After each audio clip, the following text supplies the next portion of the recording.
to just keep going. The goal is to achieve your goal. I've been a priest for 13 years. I can't explain. The time has gone by so fast. Now, I actually currently am moved to Hawaii. I was asked for a job to help develop a program, and they asked me if I wanted to be here for 3 to 4 years. So I left my job in New York and I came to Hawaii, and I realized, wow, it's a different culture. There are definitely Philippines, Chinese people. It's a very different culture, and it's been very interesting and fascinating to be working here for 3 years. I also founded a summer camp in New York called Camp, and that used to be a hotel, and it actually went bankrupt. It was foreclosed, so me and my buddy, we saved up $135,000, and then we purchased the hotel for $75,000, and it became a Catholic youth leadership, and it has been a very successful program for the last 9 years. It runs for 3 months during the summer, June, July, August. The only problem that arises is the state requires a nurse be there at all times. It's actually really hard to find a nurse. There's not a lot of nurses working. There's a shortage of nurses. So I decided I would become a nurse. I went to the University of Hawaii and I applied to be a nurse. And once again, same frustrations of becoming a priest have happened to me again. It's because of lack of communication. Once again, I had to deal with this. But I decided I needed to sit with them. I needed to explain myself. I needed to explain my skills, my abilities to be able to lip read, and that I have gone through all of my skills that I've endured. But it's not because of the communication. It's if I were to be a nurse and the patient would think that I'm mental because I'm deaf. So I'd explain myself that I am friendly. So I try to convince them. And then I took a pre-nursing course.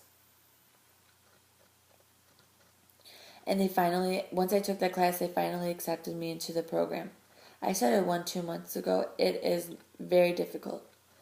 And it requires a lot more communication with patients. And I use a special technology that will help me be able to hear better. And I use an interpreter also. And I realize it's a whole different world. I have to know a lot of medical vocabulary. I need to know a lot of the history of medicine. It's a whole different world, a different culture. But I enjoy it, although it's a challenge. And I hope next summer I'll become a licensed nurse. And then the future, I hope to become a registered nurse. If I were to look back and think that if I wanted to do this all over again, I would still become a priest, but at the same time, I'd want to become a doctor too. If I was a young man, I would definitely want to think about pursuing both being a priest and being a doctor, because I'm very interested in religion and fascinated by God. And I don't know why I became a priest. I don't know if God called me or if it was inside my heart. I don't know, but it's important to be able to fight for what you believe in. Because everyone kept telling me that I wouldn't make it, I wouldn't be able to become a priest because I am deaf. And I ignored all of those comments and what society told me. Of course, being deaf does have its limits. Not everything's impossible, but, becoming an airline pilot might be impossible for some deaf people. But inside those limits, you can definitely do that. You have to believe in yourself. It doesn't matter if you're deaf. You just have to keep on trying and don't give up. It is not easy, but don't give up. I have met so many different so many deaf people in the world. And a lot of them feel like they can't. They have negative thoughts with their dreams and their goals. But they need to believe in themselves. And they really don't.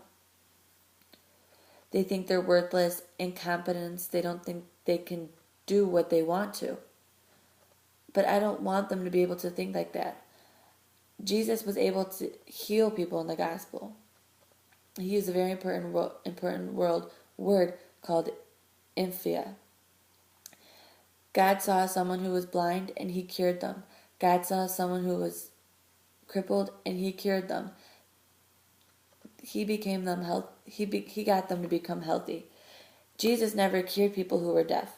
The only thing he told them was to be open, to have an open mind, to open your heart. Don't have it closed. Don't feel in your. Just have an open heart and mind. Most people want to stay in their comfort zone. Most hearing people want to stay in a hearing society. But open that. Open up to different cultures. Open up to the deaf. You need to be open and don't live in a comfort zone. In your comfort zone. It's not just we all need to give ourselves a challenge every single day. We need to be able to achieve our goals and believe in ourselves. Thank you.